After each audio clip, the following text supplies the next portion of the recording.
FedEx Corporation via video conference. I understand that information on parliamentary privilege and protection of witnesses giving evidence to Senate committees has been provided to you, Mr Langley, and for the Hansard record, could you please state your name and the capacity in which you appear today? Yes. Peter Langley, and I'm the Regional Vice President for FedEx Express in Australasia. Thank you very much. Now I'm going to, Mr Langley, invite you to make a brief opening statement before we go to questions. I don't have an opening statement, but I will agree with you, Senator, that this technology sometimes doesn't work that well. I had every intention of being there in person, but yesterday a personal matter arose and I had to cancel the trip to Canberra and do it like this. So further opportunities, I'll be there in person. Well, I'd say it's probably the first time we've had FedEx in front of this committee, so you let off the hook on that one. That's no worries. And that's FedEx's old is FedEx the old ex-TNT? Yes. Oh, I have to declare I'm ex-TNT Ansett, mate. There you go. On the trucking side, not the aviation. I'm also 30 years with the old FedEx now, the old TNT, now FedEx. So also around in those times. Geez, we could tell a few tales, couldn't we, out of school? All right, on that then, thanks, Mr Langley. Question, Senator McKenzie. Thank you, Chair. So glad to have you all reacquainted. Just at this point, I'd also like to call out the Australian Business Aviation Association and the Freight and Trade Alliance, both who made submissions to this inquiry but have failed to show up in person, despite an invitation from the committee to actually go into detail on their submission with what is the biggest change to access into Sydney Airport in 3 decades. You'd think the freight industry more broadly would have something to say, but as we keep finding in aviation, there is a bit of a closed shop mentality about it. I just wanted to understand from a freight perspective how this legislation will impact restoring freight continuity after disruptions. Yeah, I think so. Thank you, Senator.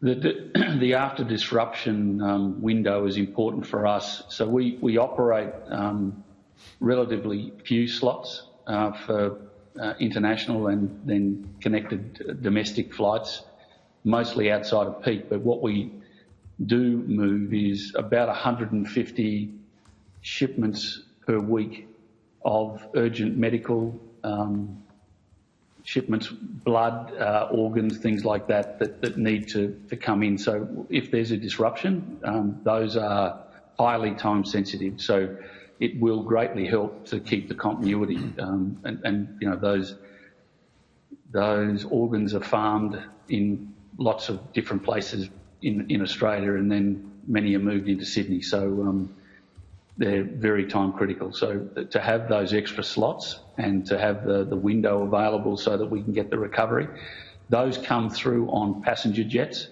So we're using different networks. So we use any network we can to move them, because this is where it's just straight availability. If let's say the organ becomes available, we've got to move it very quickly. So we just choose any one of the airlines. Okay, that's very useful to know. Do you transport perishable goods more generally on your freight fleet? We operate an express network, which is a daily network that runs, and we try to get, like many of us, full aircraft. So we don't. A lot of the perishables are moved by the passenger airlines with available belly space. We do move some perishables, but they're time sensitive, and the economics on that sort of movement doesn't add up all the time. So we stick with express freight movements. And so FedEx is globally experienced at the just-in-time supply chains, shall we say. What sort of response will these changes have to building resilience into Sydney Airport's freight effort? Yeah, it helps, because with weather disruptions, we need to land those aircraft. They're often either from Singapore or Honolulu, so we need to make sure we can land them here, and if there's diversions into Melbourne and other places, then that becomes problematic in terms of moving under-bonded freight, so that's international freight coming in. Also from, we've got connections into New Zealand, so they're sensitive to the curfews, so we want to make sure that, we can get those aircraft landed, unloaded and back out again. With the opening of Western Sydney Airport shortly, won't you just shift the freight task out there? That's yet to be determined, but we're looking at all avenues to move around. Certainly, the curfew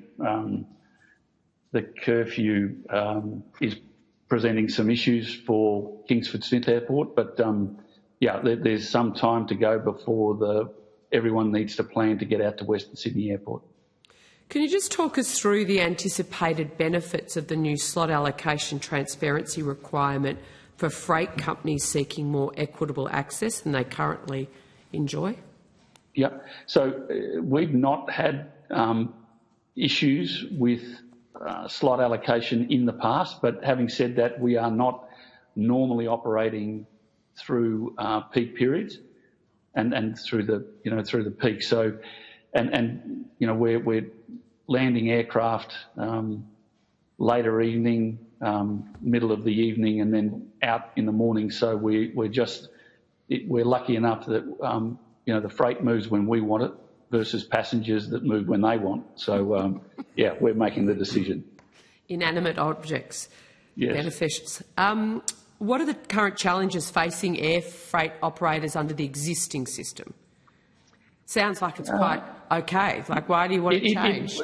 It is because of the relatively low number of slots required and the fact that it's not, we don't need them in peak. So I listen with interest with the conversation so far and see pieces there, but that doesn't affect the freight industry. And we're moving 777s full of freight. They come in unloaded very quickly, turned around and out. So that's our benefit, I guess. If we are operating in Memphis, where we have many takeoffs and landings, it's a different story. So that's what does that different story look like in Memphis? More than 220 takeoffs and landings in an evening. Just from FedEx? Yeah, in one airport. Gross. So that FedEx just put it all in perspective. But that airport is under the management, let's say, of FedEx during that period in the evening, which is a central hub. It's like UPS have, and in Atlanta there's, these are large networks that are being run in the US. So does the freight industry believe the bill's reforms sufficiently address the demand for air freight capacity, given Sydney Airport's level of congestion? Yeah, I think it does, but I'd again state, we're not in peak. We don't have a large number of slot requirements down here at this point. And is FedEx typical of the Freight and Trade Alliance operators in and out of Sydney Airport? I can't speak for them, but we've got similar volumes with some of the larger players. Domestically, we also move product, but that's, again, air freight's an expensive business, so we try to make sure that whatever we are flying flies and it's full. So does FedEx agree with the Freight and Trade Alliance's submission around this is essential to allow flexibility and Yes. These changes are crucial for enhancing competition? We do agree with that it's, yes, Senator McKenzie, we do agree that that's essential for the transparency and, that's why we were happy to come and be here at the inquiry. So just trying to ascertain whether there's anything you would like included in the bill or change. No, I think the recovery period is essential because, you know, those disruptions mean that there's a large backlog, and given the perishability of organs and such, it is important to be able to move that through the system. And then that's got to, you know, if that has a bow wave effect later on in the evening or in the mornings, that also affects our landings. So we see the recovery as essential, and 2 hours or 3 hours to be able to operate that so everyone can catch up, to us would be very beneficial. Okay, thank you, Chair. I think that is it for me. Thanks, Senator McKenzie. Mr Lang, before we let you go, unless there's other senators out there, but I'm intrigued. So I understand the Singapore-Sydney connection, I get that, and you said Honolulu. Is that because LA and New York and Memphis and all that, do they all fly into Honolulu and then dump it off there to come to Australia?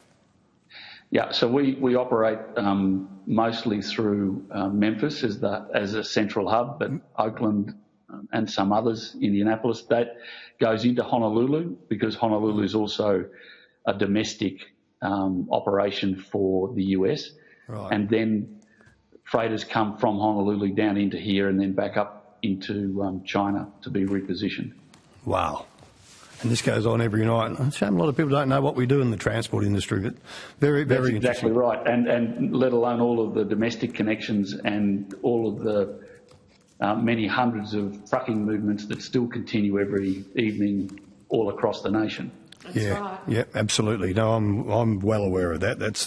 But that's very, very interesting, Mr. Langley. Thank you very much, and good luck down there, or up there, or wherever you are. Sydney, yes. Oh, you're in Sydney, okay. Yep. And I wish you well. Thank you very much. Lovely. Thank you, Senators. Thank you. No other senators? No. So what we might do now is we will suspend till 10.